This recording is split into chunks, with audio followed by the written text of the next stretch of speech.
Hi ನನ್ನ ಸ್ನೇಹಿತರೆ, ಎಲ್ಲರಿಗೂ ಸ್ವಾಗತ. ಇವತ್ತು ಸ್ವಲ್ಪ ಇದು ಸಿಕ್ಕಿದೆ, ಜೋಳ. ಅದು ಜೋಳ ಎಲ್ಲ ಮತ್ತೆ ಅದನ್ನೆಲ್ಲ ಬಿಡಿಸಿ ಚಂದ ಅದನ್ನು ಬೇಳೆ ಮಾಡಿ, ಮತ್ತೆ ಅದಕ್ಕೆ ಸ್ವಲ್ಪ ಈಗ ನಾನು ಸ್ವಲ್ಪ ನೀರು ಹಾಕಿ ಬೇಯಲಿಕ್ಕೆ ಇಟ್ಟಿದ್ದೇನೆ. ಅದಕ್ಕೆ ಸ್ವಲ್ಪ ಮೆಣಸು ನುಡಿ ಹಾಕುವ. ಮೆಣಸು ನುಡಿ ಹಾಕಿ ಇದೊಂದು ಒಳ್ಳೆ ಮಿಕ್ಸ್ ಆಗಿ ಕರೆಕ್ಟ್ ಬೇಯಲಿ. ಇದೊಂದು ಖಾರಕ್ಕೆ ತಕ್ಕ, ಮತ್ತೆ ಸ್ವಲ್ಪ ಅದೇ ಟೇಸ್ಟಿಗೆ ತಕ್ಕ ಸ್ವಲ್ಪ ಉಪ್ಪು ಹಾಕಿದೆ. ಉಪ್ಪು ಹಾಕಿ ಇದೊಂದು ಚಂದ ಬೆಂದ ನಂತರ ಮತ್ತೆ ಅದಕ್ಕೆ ಸ್ವಲ್ಪ ತುಪ್ಪ ಎಲ್ಲ ಹಾಕಿ ತಿನ್ನುವ.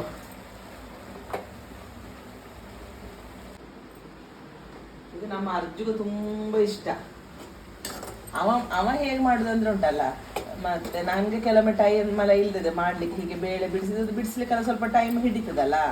ಅವ ಖಾಲಿ ಅದನ್ನೆಲ್ಲ ಅದರ ಓಲೆನೆಲ್ಲ ಬಿಡಿಸಿ ಸ್ವಲ್ಪ ನೀರು ಹಾಕಿ ಉಪ್ಪು ಹಾಕಿ ಬೇಯಿಸಿ ತಿಂತಾನೆ.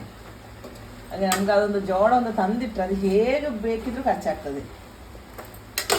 ಹಾಗೆ ಇದೀಗ ರೆಡಿ ಆಗಿದೆ. ಇದು ಹೋಮ್ ಮೇಡ್ ತುಪ್ಪ, ನಾನೇ ಮಾಡಿದ್ದು ಮೊನ್ನೆ ಮನೆಯಲ್ಲಿ. ಇಷ್ಟು ಸಿಕ್ಕಿದೆ. ಅಂದರೆ ಇದು ಬಾಟ್ಲು ಮಾತ್ರ ನನ್ನ ತಂದು ಹಳೆ ಬಾಟ್ಲಿಗೆ ಹಾಕಿದ್ದು ತುಪ್ಪ. ಒಳ್ಳೆದುಂಟು ಮಾತ್ರ ತುಪ್ಪ. ಒಂದು 2-3 ಸ್ಪೂನು ತುಪ್ಪ ಹಾಕಿ ಇದೊಂದು ತಿನ್ನೋ. ಹೋಮ್ ಮೇಡ್ ತುಪ್ಪ ಸ್ವಲ್ಪ ಜಾಸ್ತಿ ಇರಲಿ.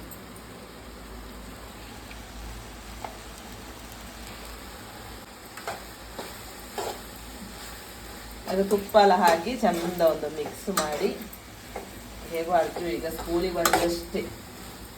ಅವನಿಗೆ ಇಂಥದ್ದೆಲ್ಲ ಸಿಕ್ಕಬೇಕು ಸ್ಕೂಲಿಂದೆಲ್ಲ ಬಂದ ಕೂಡಲೇ. ನಾವು ಮೊದಲು ಸ್ಕೂಲಿಂದೆಲ್ಲ ಬಂದ ಕೂಡ ಒಂದು ಊಟ, ಗಮ್ಮತ್ತೊಂದು ಊಟ.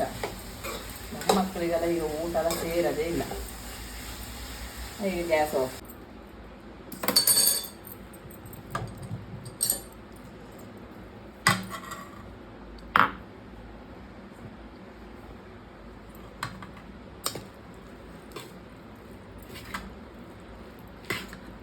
ಸೂಪರ್ ಪಾಪ್ಕಾರ್ನ್ ರೆಡಿ ಆಯಿತು. ಇದು ತುಂಬ ಈಸಿ ಮಾಡಲಿಕ್ಕೆ, ಮಾತ್ರ ಇದೊಂದು ಆ ಬೀಜ ತೆಗಿಬೇಕಿದ್ರೆ ಸ್ವಲ್ಪ ಕೆಲಸ ಉಂಟು ಅಷ್ಟೇ. ಅದೊಂದು ಕ್ಲೀನ್ ಆದರೆ ಮತ್ತೇನು ಅಷ್ಟೇನು ಕೆಲಸ ಏನಿಲ್ಲ. ಸೂಪರ್ ಉಂಟು.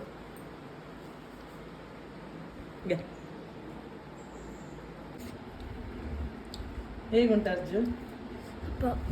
ಮಾತ್ರ ಬಿಸಿ ಅಲ್ಲ, ಸ್ವಲ್ಪ ತಳಿಲಿಕ್ಕೆ ನಿಮ್ಗೆ ಪುಡ್ಸೋತಿಲ್ಲ.